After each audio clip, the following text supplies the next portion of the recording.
Bismillahirrahmanirrahim. Alhamdulillahirabbil alamin. Wassalatu wassalamu ala asyrafil anbiya'i wal mursalin. Sayyidina wa syafi'ina wa maulana Muhammadin wa ala alihi wa ashabihi ajma'in. Amma ba'd. Jamaah sedang salat subuh dan kajian Masjid Jami' Al-Istiqomah. Khusus segenap jajaran Dewan Pembangunan Masjid dan bapak-bapak, ibu serta saudara-saudara yang dimuliakan Allah Subhanahu wa taala. Alhamdulillah hari ini kita masih diberikan limpahan nikmat dari Allah Subhanahu wa taala sehingga kita masih bisa hadir di masjid yang kita cintai ini untuk melaksanakan kewajiban kita berupa ibadah, baik ibadah makhluk berupa sholat subuh berjamaah, alhamdulillah sudah kita laksanakan tadi, maupun ibadah ghairu mahdhur, yaitu berupa mengikuti kajian keagamaan yang alhamdulillah saat ini sedang kita laksanakan. Salawat dan salam semoga tetap tercurah kepada junjungan kita baginda Nabi besar Muhammad sallallahu alaihi wasallam, kepada keluarga, sahabat, dan juga kepada seluruh pengikut yang istiqomah insyaallah termasuk kita di jalannya. Amin ya rabbal alamin. Ibu bapak, bagaimana kabarnya? Pada bahagia begini? Alhamdulillah. Alhamdulillah. Kebahagiaan ini sesuatu yang memang menjadi cita-cita setiap kita yang hidup di dunia, bahkan juga cita-cita di akhirat nanti. Karena memang agama mengajarkan agar kita meraih fid dunya hasanah wa fil akhirati hasanah, dan yang lebih penting lagi adalah wa qina adzabannar. Di dunia kita mendapatkan kebaikan, di akhirat mendapatkan kebaikan, dan terlebih yang lebih penting lagi agar kita ini dijauhkan dan dihindarkan dari yang namanya api neraka. Jamaah sekalian yang dirahmati Allah Subhanahu wa taala, banyak persepsi tentang yang disebut dengan bahagia. Ada orang yang punya persepsi bahagia itu kalau sudah punya duit banyak, kalau sudah punya penghasilan di atas 20 juta, ya, baru enak hidup ini. Bahagia dah hidup dah. Kalau udah punya gaji di atas 20 juta, senang dah, dan memikir utang lagi dah. Katanya begitu. Ya. Tapi ternyata makin banyak penghasilan, makin kurang. Makin kurang. Masih belum bahagia juga ternyata. Ada orang yang bilang bahagia itu kalau punya istri cakep, cantik, bahenol, demplon, kalau gitu. Ternyata begitu sudah punya istri cantik, lalu dia bangkrut, istrinya lari sama pria yang lain. Bahagia itu? Enggak juga. Ada yang bilang bahagia itu kalau sudah punya jabatan yang tinggi, dengan jabatan itu bisa berlaku apa saja. Ternyata begitu punya jabatan, kena kasus KPK, nggak bisa tidur malah. Nah, jadi ukuran kebahagiaan ini seperti apa? Nah, inilah yang akan kita bahas dan kita kaji pada kesempatan pagi ini. Sepupu Rasulullah Shallallahu Alaihi Wasallam yang bernama Abdullah atau yang dikenal dengan sebutan Ibnu Abbas, beliau pernah ditanya tentang kunci kebahagiaan. Ibnu Abbas, apa sih kunci kebahagiaan itu agar kita hidup bahagia? Seorang tabi'in bertanya seperti itu kepada beliau. Lalu beliau menjawab, mau hidup bahagia, kuncinya ada 7. Ada 7 Pak. Pertama kata beliau, qalbun syakirun, hati yang selalu bersyukur. Nah, ini kunci kebahagiaan yang pertama. Hati yang selalu bersyukur. Jadi orang hidup dalam kondisi seperti apapun, kalau sudah bersyukur bahagia. Walaupun tidak punya uang banyak, walaupun hidupnya pas-pasan, pas lagi butuh, pas ada gitu ya. Pas mau bayar cicilan mobil, pas ada punya duit, itu pas-pasan namanya. Itu pas-pasan versi kita. Artinya orang yang hidupnya sederhana, asal bisa makan, asal bisa menutup aurat, asal anak-anaknya bisa sekolah, kalau dia bersyukur, udah bahagia. Emang hidup ini mau apa gitu kan? Gak usah kita terlalu ngoyo mengejar harta, kita mengejar kekayaan yang berlimpah, bahkan kalau perlu tidak harus dimakan 7 turunan. Yang namanya harta dunia itu semakin dicari semakin haus, betul ya? Semakin dicari semakin didapatkan semakin haus. Karena memang watak manusia begitu. Rasul pernah menggambarkan, kata Rasulullah, manusia itu ya, apabila dia menemukan satu lembah berisi emas, maka dia akan mencari lembah emas yang kedua. Kalau dia mendapatkan lembah emas yang kedua, dia cari lagi lembah emas yang ketiga, dan begitu seterusnya sampai dia dimasukkan ke liang lahat. Kata Rasul begitu. Jadi manusia begitu, apabila sudah mendapatkan kepuasan, dia nggak puas. Dia mendapatkan kesenangan, dia nggak puas. Dia ingin yang lebih senang lagi, dia ingin yang lebih menyenangkan lagi, begitu. Ingin punya satu, ingin punya dua, ingin punya tiga, dan begitu seterusnya. Ini watak manusia. Makanya kata Allah, innal insana lazalumun kafar. Sesungguhnya manusia itu sangat zalim dan sangat kufur. Sangat zalim dan sangat kufur karena tidak bersyukuri nikmat Allah, tidak pernah puas, tidak pernah cukup dengan apa yang diberikan Allah Subhanahu wa Ta'ala. Nah, karena itu kunci agar kita bahagia itu punya sifat qanaah. Apa itu qanaah? Menerima apa adanya. Menerima apa adanya bukan pasrah, yang beda ya. Orang pasrah itu gak mau usaha.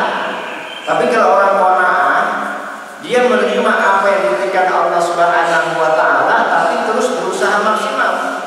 Kalaupun hasilnya segitu-gitu juga, dia terima. Itulah orang yang qanaah. Beda dengan orang yang pasrah dengan nasib, tidak mau berusaha. Ya udahlah, emang kita dasar turunan miskin aja. Nah, ini orang yang pasrah ini, ya. Orang yang nggak ada ikhtiar dalam hidupnya, ini konsep Jabariyah namanya. Ya, akidah Jabariyah seperti ini nih. Menerima nasib tanpa ada usaha. Dia pikir udah kita sudah mengambil takdir Allah. Kita miskin emang bertakdir Allah. Ini orang Jabariyah begini. Nah, ajaran Ahlussunnah, khusus Ahlussunnah Asy'ariyah, mengajarkan bahwa memang manusia itu takdirnya sudah digariskan oleh Allah, tapi manusia diberikan perintah yang namanya kasab. Kasab itu usaha. Jadi kita diberikan perintah untuk berusaha merubah nasib kita. Andai pun nasib kita tidak berubah juga, nah itu baru takdir. Makanya jangan salah mengartikan takdir. Takdir itu baru terbukti kalau kita sudah berbuat. Kalau kita sudah melakukan ikhtiar, usaha yang maksimal, hasilnya itulah takdir. Kalau hasilnya bagus sesuai dengan harapan kita, berarti takdir Allah baik. Kalau hasilnya tidak sesuai dengan harapan kita, berarti Allah mentakdirkan yang berbeda dengan harapan kita. Tapi walaupun berbeda, jangan salah, ya. Kemauan kita beda dengan kemauan Allah. Kemauan Allah itu yang terbaik buat kita, walaupun tidak sesuai dengan keinginan kita. Kita pengen jadi orang kaya, tapi nggak gagal untuk jadi orang kaya gitu ya. Karena memang Allah tidak berkeinginan kita jadi orang kaya. Allah lebih tahu. Ini kalau kita dikasih kaya, sombong kita nih. Ya. Ada sahabat pengen miskin tapi kaya dulu, Pak. Siapa namanya? Abdurrahman bin Auf. Beliau nggak pengen jadi orang kaya, nggak pengen. Tapi memang Allah percaya kepada beliau. Kenapa? Beliau amanah. Ketika diberikan harta kekayaan, dia gunakan hartanya untuk berjuang di jalan Allah Subhanahu wa Ta'ala. Lihat coba ketika hijrah ke Madinah, itu harta beliau diserahkan semuanya kepada Rasulullah. Ya Rasul, ini hartaku, bawa buat kepentingan kaum muslimin hijrah ke Madinah. Semuanya, semua memang dia semuanya. Anak istrimu sudah saya tinggalkan, sudah saya sediakan iman kepada Allah dan Rasulnya. Ada pun harta bawa buat umat Islam. Ternyata Pak, setelah hijrah ke Madinah, beliau ketika ditawarkan oleh kaum Ansor, wahai Abdurrahman, saudaraku, kaum apa?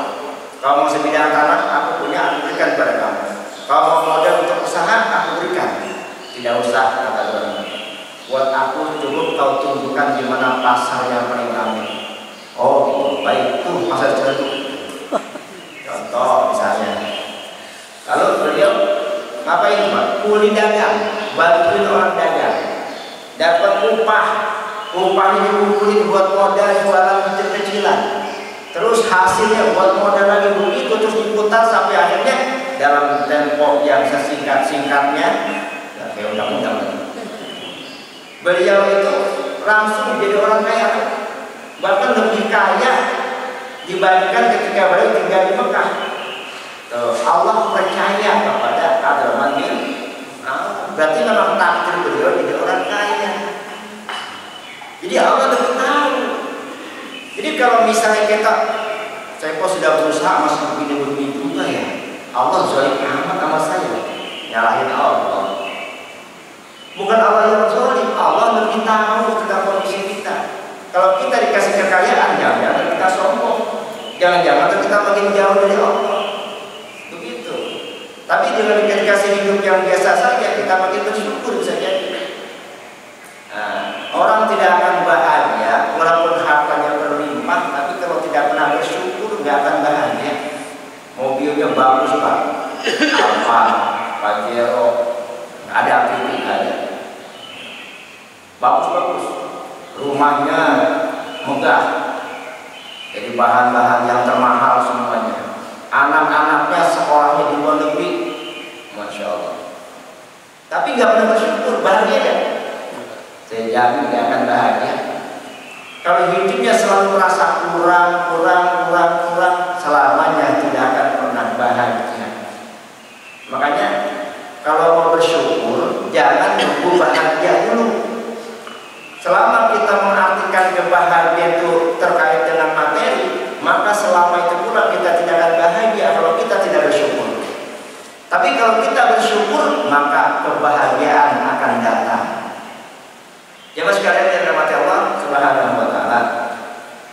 Lalu bagaimana caranya supaya muncul rasa syukur ini? Nabi mengajarkan unzuru ila man asfala minkum wa la tanzuru ila man huwa fawqakum. Lihatlah orang yang ada di bawah kamu dan jangan kau lihat orang yang di atas kamu. Lihat yang di bawah. Kita hidup pas-pasan, masih banyak lagi orang yang susah. Kita hidup susah, masih banyak orang yang lebih susah. Kita sakit, masih banyak orang yang lebih parah. Kita Pak, kalau kita sakit ya, lalu kita ke IGD, mungkin rasa syukur kita baru muncul. Kenapa? Banyak orang yang lebih parah dari kita. Gitu. Jadi lihat yang di bawah. Kita susah, banyak orang yang lebih susah. Kita sakit, banyak yang lebih miskin, dia lebih parah dari kita. Dengan lihat yang ke bawah, maka muncul rasa syukur. Tapi kalau kita melihatnya ke atas terus, enak kali ya diaman, gajinya gede, kerjanya enak, punya mobil, rumah bagus, gua mau kontrak mobil dulu, kadang-kadang malah gak bayar, kadang-kadang pernah diusir sama yang punya kontrakan. Kalau kita mikirnya begitu terus, selamanya tidak akan pernah bahagia. Orang walaupun hidup di kontrakan, walaupun bersyukur, rasanya kalau indah, ya, hidup di kontrakan tapi bersyukur, bahagia, rasanya tinggal di pondok indah. Tapi tinggal di pondok indah nggak pernah puas, rasanya tinggal di bumi derita. Jadi tergantung kondisi hati kita, bahagia atau tidak bahagia tergantung hati kita, bersyukur atau tidak bersyukur. Nah selanjutnya, orang yang mensyukuri nikmat Allah, Allah akan tambah nikmat itu. Allah sudah janji dalam surat Ibrahim ayat 7, wa in ta'adzana rabbukum la in syakartum la azidannakum wa la in kafartum inna adzabi lasyadid. Sungguh kalau kamu mensyukuri nikmatku, aku tambah nikmatmu. Tapi kalau kamu mengkufuri nikmatku, awas, inna adzabi lasyadid. Sesungguhnya azabku sangat pedih. Allah berikan azab kepada orang yang tidak pandai bersyukur. Dan itu bukan cuma azab di akhirat, bisa jadi di dunia juga, berupa bangkrutan misalnya. Banyak orang yang kaya nggak pandai bersyukur akhirnya bangkrut, habis-habisan, nggak bisa bangkit lagi. Nah, jemaah sekalian yang dirahmati Allah Subhanahu wa taala. Ini kunci kebahagiaan yang pertama, yaitu qalbun syakir, hati yang selalu bersyukur. Lalu yang kedua, kata Ibnu Abbas, kunci kebahagiaan itu adalah al-azwajus sholihah, punya pasangan hidup. Kalau dia seorang suami, punya istri yang sholihah. Kalau dia seorang istri, punya suami yang soleh. Inilah yang akan membahagiakan hidup kita. Bukan istri yang cantik, bukan suami yang ganteng. Suami yang cantik belum tentu bisa membahagiakan kita. Kalau dia susah dididik, kalau dia tidak mau taat kepada suami, kalau dia tidak menghormati suami, apa yang membuat bahagia? Tidak ada. Atau sebaliknya, suami yang ganteng, wajahnya ganteng, tapi genitnya minta ampun sama perempuan.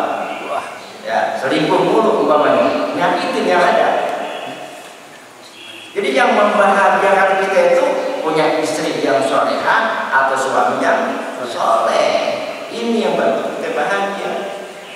Nah, makanya Rasulullah SAW mengajarkan kepada kita, khususnya belum nikah, ada yang menikah?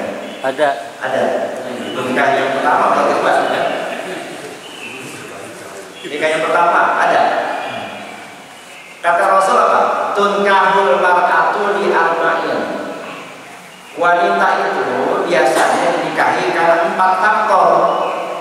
5 liha, wali jamaliha, wali hasabiha, wali diniha. Karena hartanya, karena cantiknya, karena keturunannya, dan karena agamanya. Lihat ya, agama nomor berapa? 4. Itu umumnya begitu tuh. Orang kalau jadi pasangan itu bukan agamanya dulu, pertama hartanya, cakepnya, keturunannya, agama nomor sekian. Tapi Nabi menekankan apa? Fasfar bidzati din taribat yadaka. Utamakan agamanya, maka akan menguntungkan kamu. Agamanya dulu yang diutamakan. Harta nggak perlu jadi prioritas. Kecantikan ya memang perlu, tapi nggak penting-penting amat. Keturunan ya perlu juga, tapi bukan prioritas juga. Tapi yang menjadi prioritas utama adalah agama. Fasfar bidzati din, utamakan agamanya. Taribat yadaka, maka nanti kamu teruntung. Nah, jadi agamanya itu pertama jelas seorang muslim atau muslimah. Jangan pernah seorang muslim menikah dengan wanita non muslim. Ataupun sebaliknya, wanita muslimah menikah dengan laki-laki non muslim. Sepakat para ulama pernikahan tersebut tidak sah. Pernikahan lintas agama dalam konteks saat ini, di mana sudah tidak ada lagi ahlul kitab yang lurus akidahnya, maka pernikahan tersebut dinyatakan tidak sah, batal. Beda dengan ahlul kitab di zaman Rasul. Di zaman Rasul, ahlul kitab itu ada yang masih mengandung tauhid, walaupun dia belum masuk Islam. Itu seorang laki-laki muslim masih boleh menikahi ahlul kitab yang tauhidnya masih lurus, walaupun dia belum masuk Islam. Tapi kalau wanita muslimah mutlak tidak boleh menikah dengan ahlul kitab. Nah, ulama sudah berijma saat ini dalam konteks kehidupan sekarang ini sudah tidak ada lagi yang dinamakan dengan ahlul kitab atau Yahudi atau Nasrani atau agama apapun yang mengandung tauhid, sudah tidak ada lagi. Semua kategorinya musyrik. Dan Quran sudah jelas menyatakan jangan kamu nikahi laki-laki musyrik, jangan kamu nikahi wanita musyrikah sampai mereka beriman.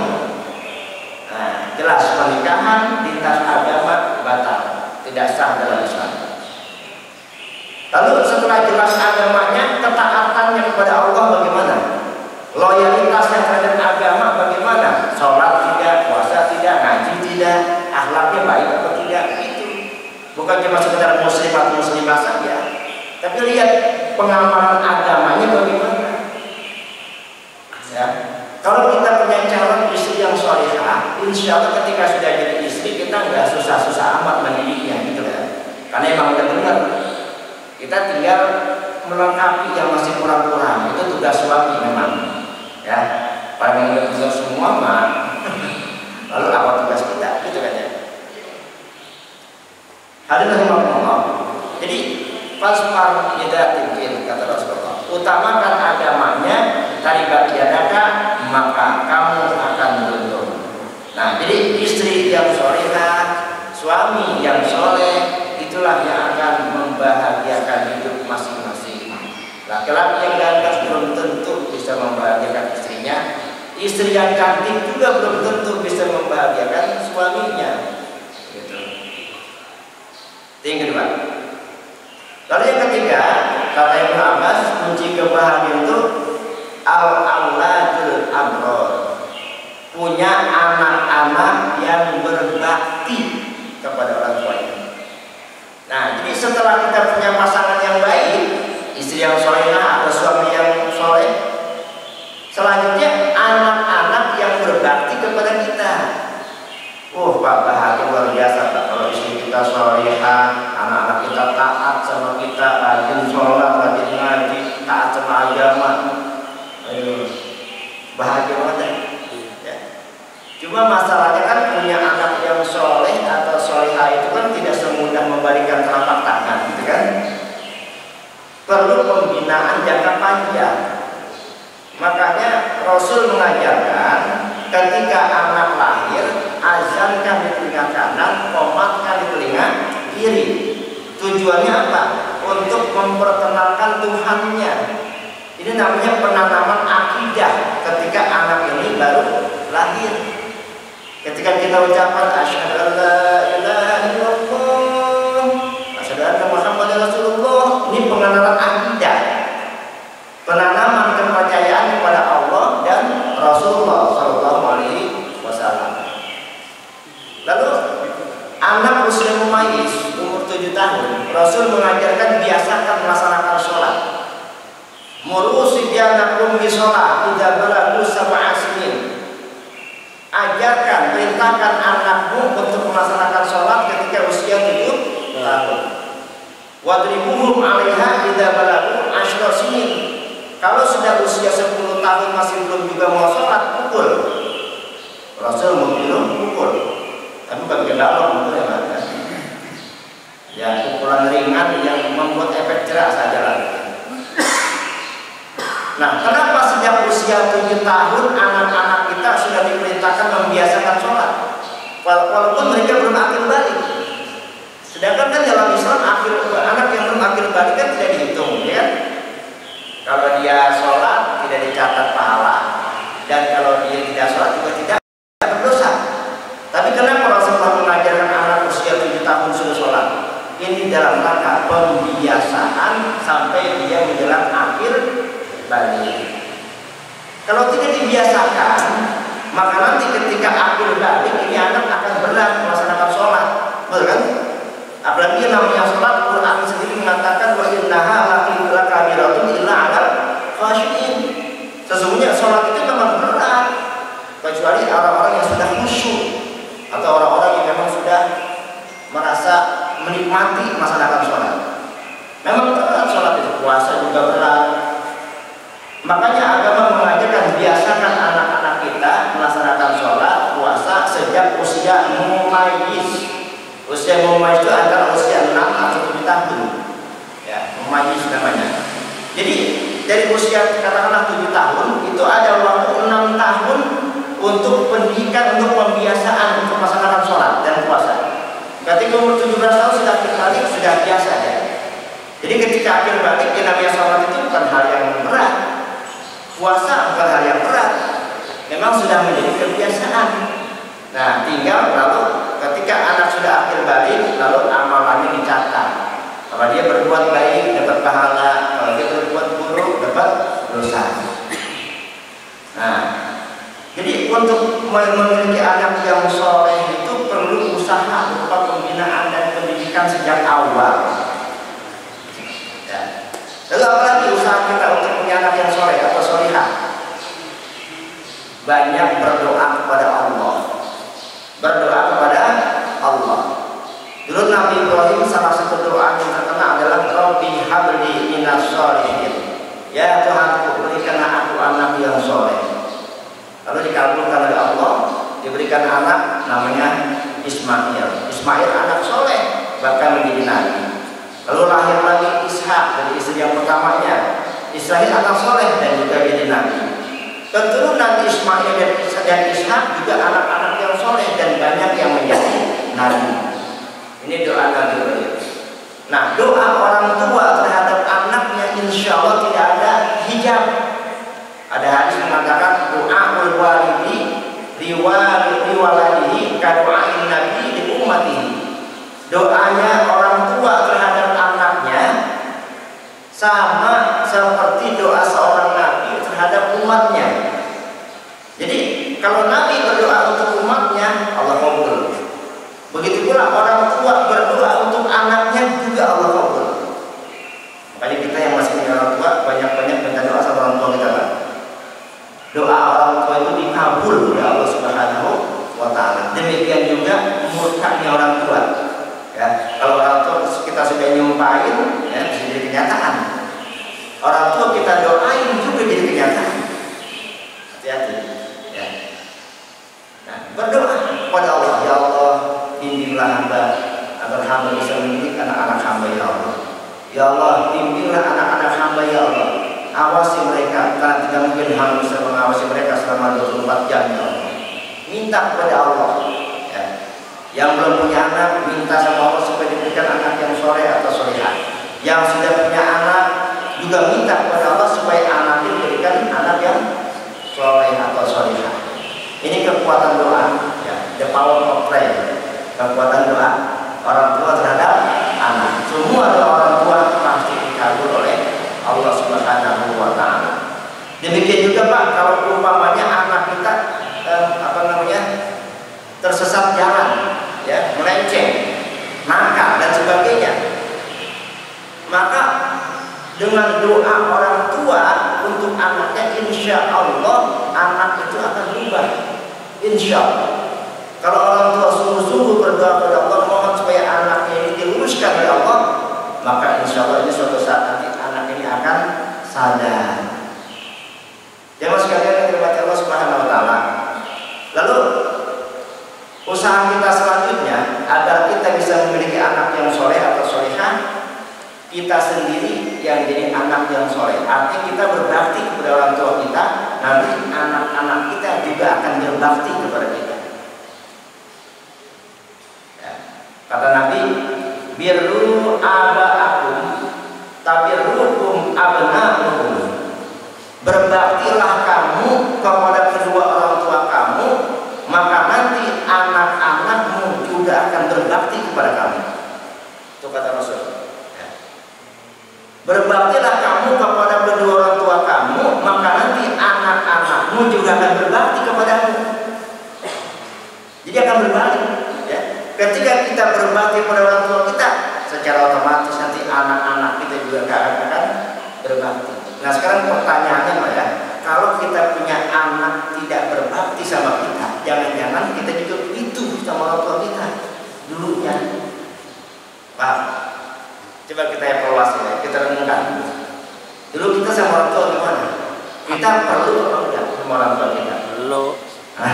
Perlu duitnya. Ya. Kita perhatian apa tidak sama orang tua kita?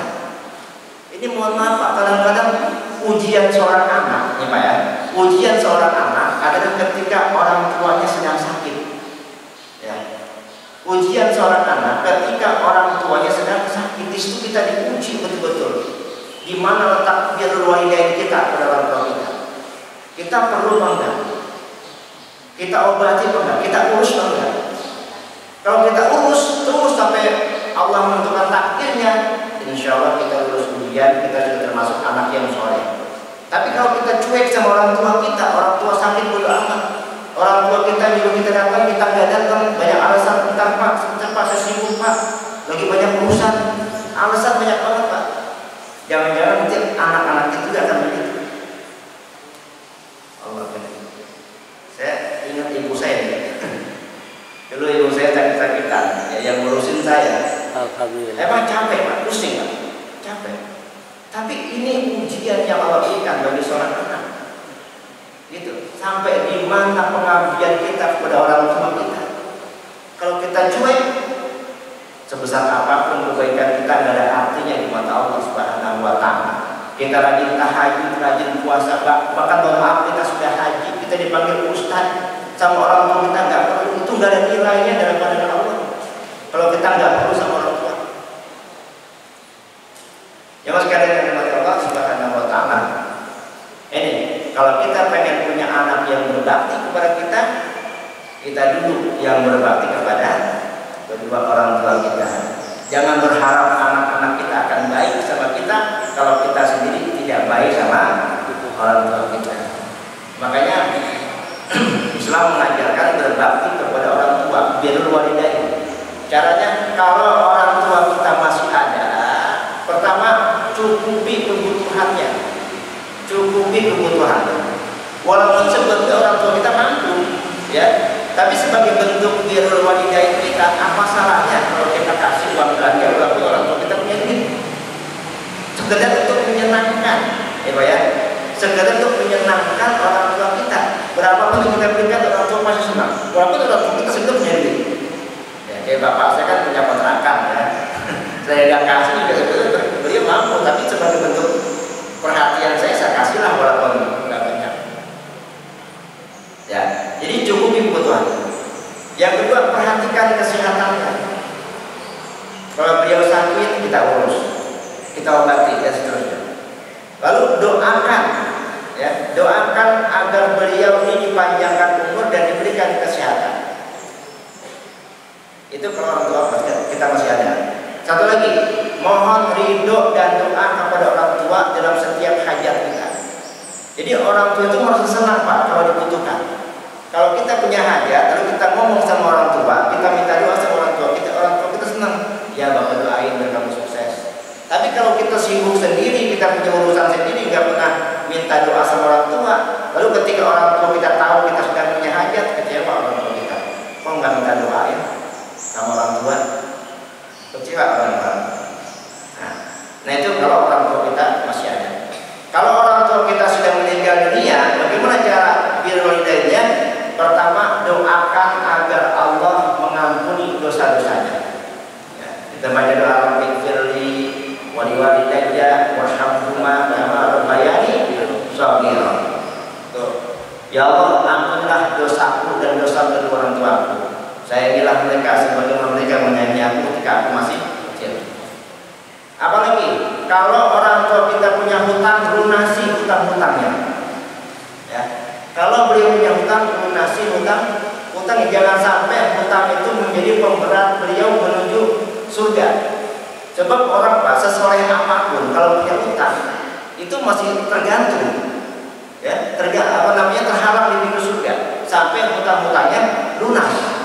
Makanya kalau orang tua kita meninggal, ini anak wajib ini menyampaikan kepada para jamaah sekalian, barangkali orang tua saya tersangkut hutang piutang, mohon menghubungi kami sebagai ahli warisnya. Itu wajib menyatakan begitu. Perkara nanti yang menghutangkan dan mengikhlaskan itu beda lagi. Yang terpenting anak ini harus menyampaikan sebagai bentuk tanggung jawabnya terhadap orang tuanya. Itu. Jadi lunasi hutang-hutang. Apalagi bentuk birrul walidain kita, sambung silaturahim kepada kerabatnya. Ya, orang tua kita kan punya saudara, punya kakak mungkin, punya adik, punya sepupu, punya paman. Maka setelah orang tua kita sudah tidak ada, maka kita wajib menyambung silaturahim. Saya jujur aja Pak, keluarga saya itu keluarga besar, terutama dari kakek, dari ibu saya. Itu incing saya ada 2 buah kali. Mantap. Banyak banget. Yang kongsi gerinya 4. Kongsi gerinya 4. Wajar kalau punya anak 20. Saking banyaknya incing saya, mohon maaf, saya kadang-kadang kalau apa namanya silaturahim itu yang mana yang memungkinkan aja. Paling gak incing saya yang terdekat saja gitu ya. Karena tidak mungkin bisa saya jambangi semuanya gitu kan. Kalau banyak kan, belum lagi bingung bawa tentengannya. Tapi setelah ibu saya meninggal, saya berpikir, ya Allah, ibu saya sudah meninggal. Kalau saya tidak menyambung silaturahim, saya akan kehilangan kematian umur, bahasa Betawi gitu ya. Akan kematian umur. Bisa jadi nanti saya nggak dikenal di keluarga ibu saya, gitu. Nah maka saya berazam untuk mengikuti kegiatan-kegiatan keluarga ibu saya, ikut arisan keluarga, gitu.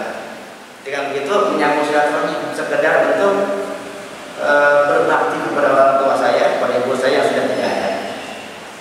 Itu Itu kalau orang tua kita sudah tidak ada, begitu caranya berbakti kepada orang tua. Ya mas sekalian yang dirahmati Allah Subhanahu wa Ta'ala, kembali. Jadi ingin hidup bahagia, punya anak yang mudah diatur, punya anak yang berbakti kepada orang tuanya.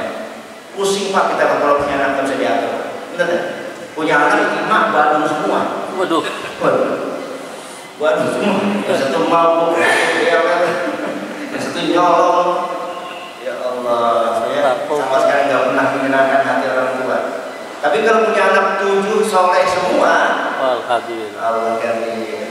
Ya, walaupun kita hidupnya pas-pasan, biasa-biasa aja, kalau punya anak soleh atau solehah, ya bahagia hidup. Ya, nggak usah kita setiap bulan dikasih jatah orang tua, nggak perlu. Yang penting anak kita soleh, udah seneng banget pak. Ya, makanya namanya anak soleh anaknya. Ya walaupun nggak jamin juga ya. Tapi setidak-tidaknya nama itu dibilang. Jadi sekali dengan Allah Subhanahu wa Ta'ala, baiklah itu kunci yang ketiga. Pengen bahagia, punya anak yang berbakti kepada kita. Lalu yang keempat, kuncinya adalah al-bi'atus sholihah. Tinggal di sebuah lingkungan yang baik. Bi'ah itu lingkungan, ya, lingkungan yang baik. Lingkungan yang baik itu bagaimana?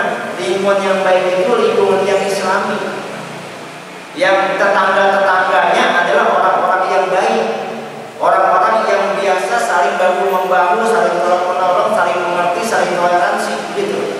Ini insya Allah enak kok kita Pak.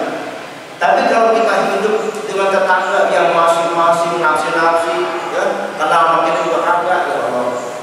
Ya mohon maaf, kayak di komplek-komplek yang mewah, ya, pondok indah ya, itu jangan dikira pada kenal tetangga itu. Kadang-kadang rumahnya bersebelahan tapi nggak tahu itu siapa namanya tinggal situ. Orang mana, dia kerja di mana gitu. Nah, di kota-kota besar kayak gitu kan. Gimana kita mau ta'awun, mau tolong-menolong, kenal juga kagak. Apalagi kalau ikut arisan enggak, sholat berjamaah di masjid juga enggak, udah jangan harap kenal ya.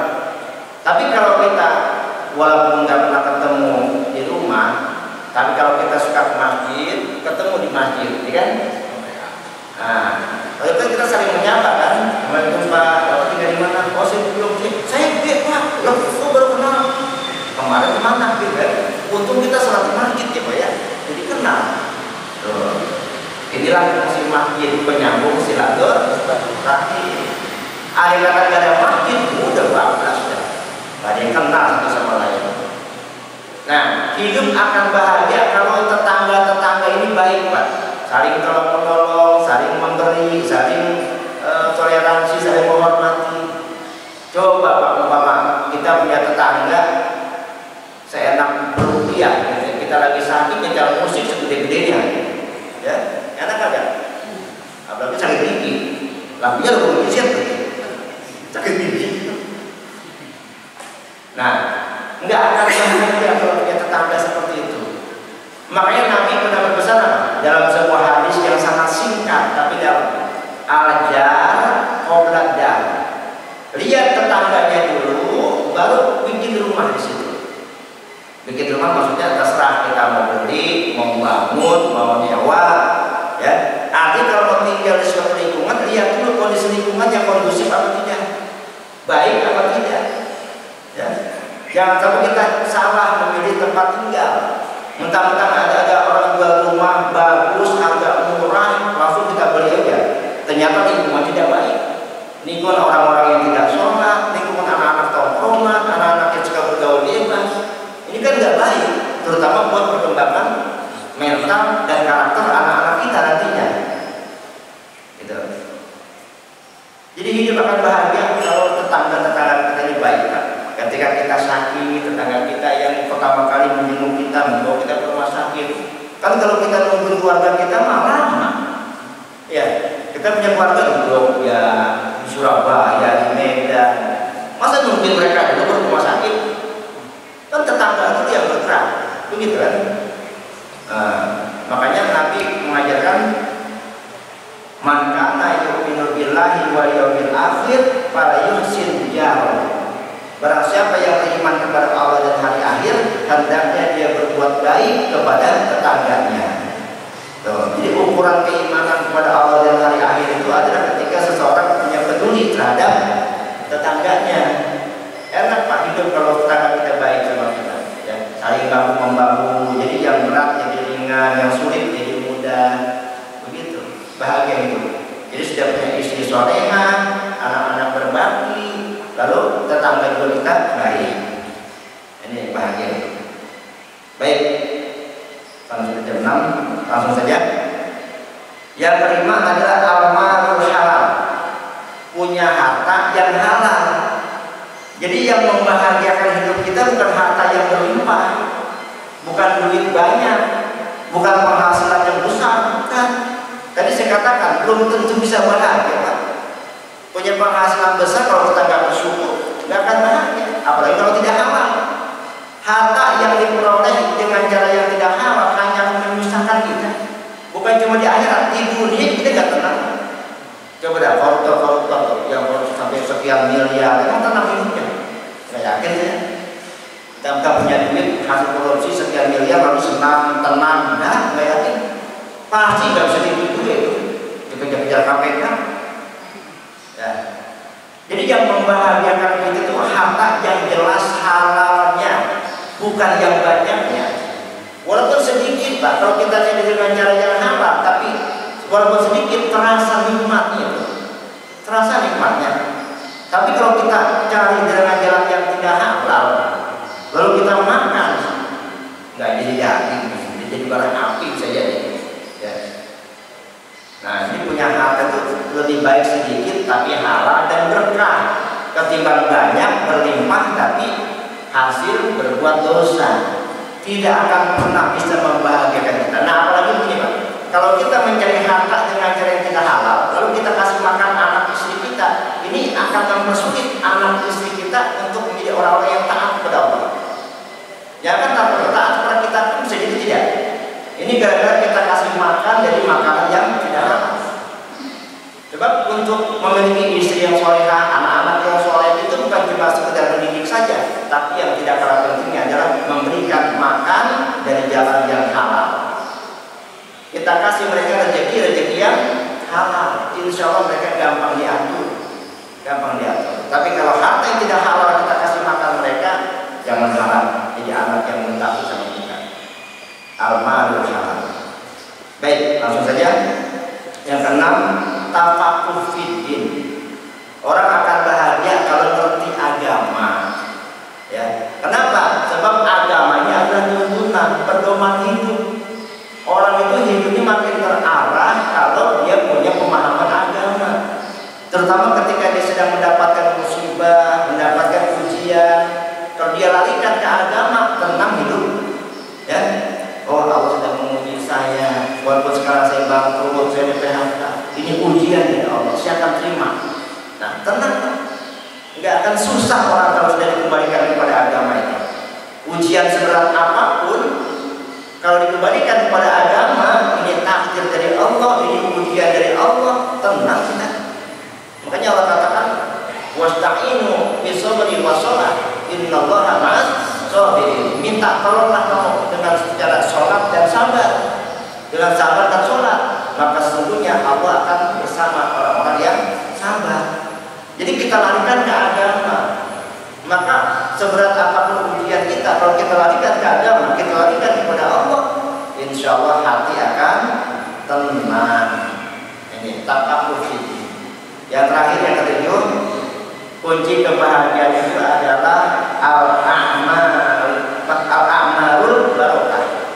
A'mar itu artinya umur yang berkah. Orang akan bahagia kalau umurnya berkah. Lalu apa yang dimaksud dengan umur yang berkah?